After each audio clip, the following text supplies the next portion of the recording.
Magluluto po ako ng escabeche. Magpiprito po muna ako ng isda.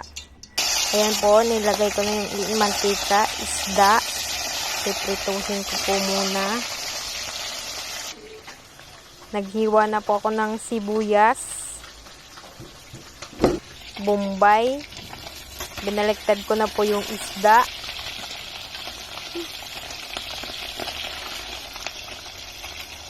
Ayan po. Napasok po ako dyan sa part na yan, guys. Ayan po, luto na.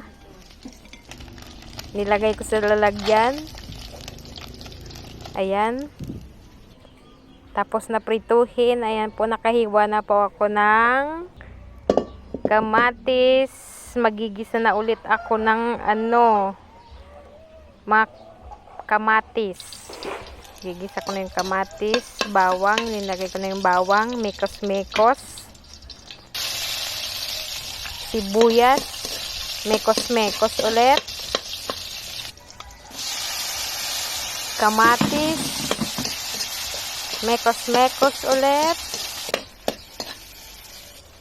Ayan, nagkulay brown na po, nilagyan na po ng tubig, 2 basong tubig. Ayan po, nilagyan ko na ng asin, pangpalasa. Tapos po po ko ng itlog. Ilalagay ko po sa escabeche, itlog. Ayan po, hinahalo ko po para ayan po, kumulo na po. Ilinagay ko na po yung isda. Ayan, kumukulo, kulong-kulo na. Himekos-mekos ko ulit. Mekos-mekos ng konti.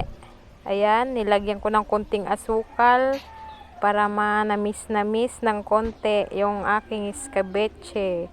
Nilagyan ko po ng itlog. Ayan po, 2 itlog po nilagay ko dyan. Mekos-mekos. Ayan po, nilagyan ko po ng dahon ng sibuyas para masarap po. Thank you po.